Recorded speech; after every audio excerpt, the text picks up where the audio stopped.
안녕하세요. 다루하루TV입니다. 오늘은 젊은 직원들의 교직원 퇴사가 점점 많아지고 있는 이유에 대해서 이야기를 해보려고 합니다. 제 주변만 봐도 정규직 교직원으로 일을 하다가 퇴직을 하는 경우를 정말 많이 봐왔는데, 좋은 직장이라 불리우는 교직원이라는 조직에서 왜 이렇게 퇴사율이 점점 높아지고 있는지 크게 세 가지를 들어 이야기해보려고 합니다. 제가 자료를 찾아보다가 2022년 5월에 발행된 사학연금 통계연보책을 최근에 보았습니다. 이 책은 사립학교 교직원연금공단에서 발행하는 책으로 사학연금과 관련한 여러 통계치를 확인을 할 수 있어서 종종 확인을 하고 있습니다. 근데 통계 자료를 살펴보다가 놀라운 통계치 하나를 발견하게 됐습니다. 그건 바로 재직기간별 퇴직자 현황이었습니다. 저는 사실 어느 정도 예상은 하고 있었지만 실제로 본 통계 자료는 제가 생각했던 것 이상으로 심각하다는 것을 파악할 수 있었습니다. 이제 표를 한번 보시겠습니다. 여기서 주목할 부분은 크게 세 가지가 있습니다. 첫째로 33년 이상 퇴직자 비율이 11.5%에 달한다는 것입니다. 총 3,853명이 퇴직을 했는데, 물론 교수님들은 정년이 일반 행정직원보다 더 길기 때문에 가능한 것이기도 하지만 사무직원의 수도 상당히 많다는 것을 파악할 수 있습니다.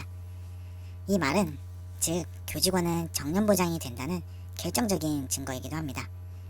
사기업에서는 25년 이상 일하면서 정년퇴직 또는 명예퇴직을 하는 것을 정말 보기 힘든데, 교직원 조직에서는 20년 이상도 상당히 많음을 파악할 수 있습니다. 근데 여기서 더욱 주목할 만한 통계치는 바로 5년 미만 직원들의 퇴사율이 54%에 달한다는 것입니다. 특히 10년 미만의 퇴직자까지 합치면 71%에 달합니다. 사학연금의 경우 10년 미만 퇴직자의 경우 연금 적용을 받지 못합니다. 보통 5년 이상의 경우는 일단 10년은 채워보자라는 생각이 들 수도 있는데, 어찌되었건 젊은 직원들의 퇴사율이 71%에 달한다는 것은 가히 충격적인 통계치라고 생각을 합니다. 분명 사학연금의 장점을 보고 교직원 조직에 취업을 했을 텐데, 도대체 어떤 이유로 젊은 사람들의 퇴사율이 이렇게도 많아진 걸까요? 71%라는 수치는 10명 중 7명이 정규직 교직원으로 일을 하다가 회사를 그만두었다는 말인데, 이건 어느 한 학교의 문제라기보다는 전반적인 교직원 조직의 문제로 확장시켜도 될 만큼 높은 수치라고 생각을 합니다. 저는 젊은 사람들이 특히 안정적이고 좋은 직장이라고 불리우는 대학교 교직원 조직에서 퇴사 비율이 늘어난 결정적인 이유가 크게 세 가지 있다고 생각을 합니다. 이번 영상에서는 이에 대해서 이야기를 해보겠습니다. 첫 번째로 관리직과 실무직의 보이지 않는 차별입니다. 대학교 정규직에 합격을 하여 출근을 하면 그렇게 좋을 수가 없습니다.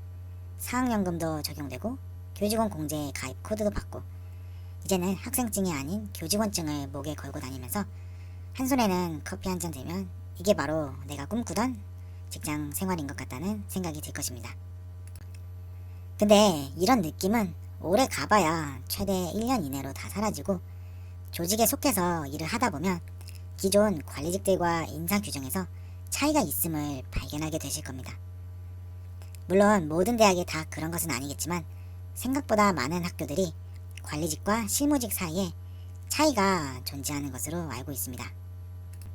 대표적으로는 호봉제에서 연봉제로의 변화, 직급명의 차이, 승진시험, 복지 혜택 축소 등이 있습니다.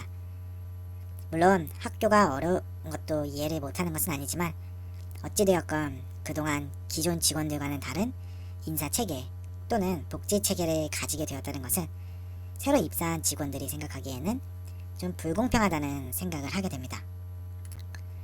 직원 노조가 없는 것은 아니지만 학교와 협상을 하는 과정에서도 학령인구 감소로 인한 학교의 어려움을 보고 있다면 이전과 같은 혜택을 다시 누리는 것도 솔직히 어려워 보이는 것이 사실입니다. 이러다 보니 결국 노사협정에서 흐지부지 되거나 도돌이표로 진척 없는 상황이 계속되고 있습니다.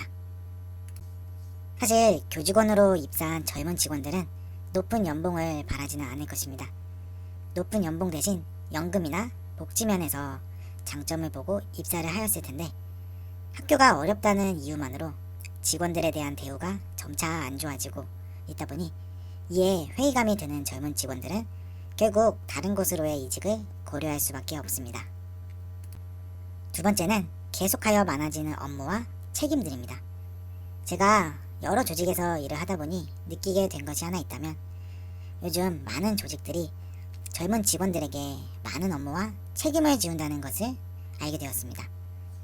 솔직히 부하 직원들에게 업무가 쏠리는 것은 조직의 특성상 어쩔 수 없다 쳐도 업무에 대한 책임까지 직급이 낮은 직원들에게 돌린다는 것입니다. 업무를 하다 보면 결제 라인을 통해서 상급자의 결제를 받습니다. 이는 상급자가 업무 진행 내용을 파악하고 최종 책임은 최종 결제자가 진다는 의미로 저는 그렇게 알고 있습니다. 하지만 실제 업무 환경에서는 일이 너무나도 많다 보니 기한문 결제문은 그냥 형식적인 결제로만 이루어지고 문제가 생기면 모든 책임이 기한문을 최초로 작성한 제일 직급이 낮은 실무자에게 넘어가는 일이 많습니다. 사실 젊은 직원들은 사회생활을 적게 해서 잘 모를 것 같지만 이 조직은 나를 절대 지켜주지 않는다는 것을 이미 다 파악하고 알고 있습니다. 더군다나 교육부 지원 사업을 위한 업무는 계속하여 많아지고 있는데 학교가 어렵다는 이유로 직원을 축소하는 상황이 생긴다면 결국 수많은 업무들이 젊은 직원들에게 쏠리는 것은 굳이 말하지 않아도 알 수 있을 것입니다. 세 번째는 회사에 속하지 않아도 살아남을 수 있는 시대가 왔다는 것입니다. 만약 앞서 말한 첫 번째와 두 번째 내용들은 불과 10년 전까지만 해도 조직 내에서 참고 버텨야 하는 사항들이었습니다. 우리나라 문화 특성상 대학을 나오면 회사에 취업을 해야지만 살아남을 수 있기 때문입니다. 젊은 사람들이 바로 사업이나 개인 프리랜서로 성공하는 것은 정말 쉽지 않았습니다. 근데 이제 시대가 변했습니다. 지금은 굳이 회사에 속하지 않고서도 돈을 벌 수 있는 플랫폼이 넘쳐나는 세상이고 능력 있고 남들보다 잘하는 무언가가 있다면 개인 사업, 프리랜서 등으로 성공할 수 있는 세상이 왔기 때문입니다. 그리고 제가 계속하여 말씀드렸듯이 대학교 교직원, 정규직으로 합격할 수 있는 사람들은 교직원뿐만 아니라 무엇을 하든지 성공할 수 있는 충분한 요건들을 갖춘 사람들이라고 생각을 합니다. 또한 이직에 대한 인식이 예전과는 달리 확실히 변했습니다.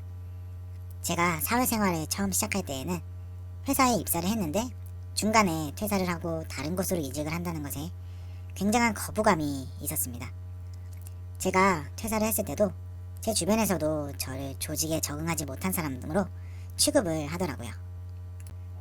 하지만 지금은 능력만 있다면 더 좋은 직장 환경, 연봉 등 나를 좀 더 대우해주는 곳으로 이직을 하는 것이 개인 능력으로 인정받고 커리어로도 인정을 받는 것처럼 보이고 있습니다. 물론 너무 많은 이직은 독이 되지만 개인적인 생각으로는 한 직장에서 2년 이상씩 일하면서 3번 정도의 이직까지는 괜찮다고 생각을 합니다. 그래서 저는 대학교 행정 조직도 규제 개혁에 맞춰 함께 변해야 한다고 생각을 합니다. 제가 말한 내용들이 어떻게 보면 교직원만의 특징이 아니라 일방적인 사회생활의 모습일 수 있는데 뭐 그리 호들갑을 떠느냐라고 생각을 하실 수 있습니다. 우리 때는 다 이러고 살았다. 이런 게 사회생활이다라고 말하실 수도 있습니다. 물론 이 말도 틀린 말은 아니라고 생각합니다. 하지만 그렇다고 하기에는 10년 미만 재직자의 퇴사율이 70%가 넘는다는 것은 이 학교라는 조직에도 분명 어느 정도 문제가 있다는 것이라고 생각합니다. 10명이 입사를 하면 7명이 그만둔다는 것인데 이 말은 내가 만약 입사를 하게 되면 이 7명 중에 1명이 될 확률도 높다는 것입니다. 학력 인구가 줄어든다는 것은 물론 학생 수가 감소한다는 의미도 있지만 실질적으로 학교를 졸업하고 사회에 진출하는 근로자의 수도 줄어들고 있다는 말입니다. 즉 가까운 미래에는 원하든 원치 않든 젊은 직원들이 비전을 가지고 일할 수 있는 환경을 학교가 먼저 만들어야 한다고 생각을 합니다. 물론 대학교 교직원은 사학연금을 받는 좋은 직업인데 뭘 더 바라느냐라고 학교 측에서는 생각할 수 있겠지만 제 생각에는 행정조직도 개혁이 없다면 학생뿐만 아니라 학교에 발전적인 업무를 하는 직원이 없어서 앞으로 나아가지 못하는 대학들도 분명히 생길 것이라고 생각합니다. 참고로 대학교 교직원 취업의 모든 것 전자책을 판매 중에 있습니다. 이 책은 교직원 취업을 준비하시는 분들에게 취업 준비를 하는 과정을 순차적으로 하여 그 기초를 쌓을 수 있도록 정리하였습니다. 따라서 교직원 취업을 빠른 시간 내에 효율적으로 준비하고 싶은 분들에게 많은 도움이 될 것이라 생각합니다. 구매 관련 사항은 영상 설명란을 참고해 주시기 바라겠습니다. 이번 영상이 도움이 되셨으면 구독과 좋아요 꼭 눌러주세요. 그리고 제 채널에 올라와 있는 취업 준비 영상들과 매주 업데이트되는 대학교 교직원 위클리 채용 정보도 놓치지 않으시기를 바라겠습니다. 감사합니다.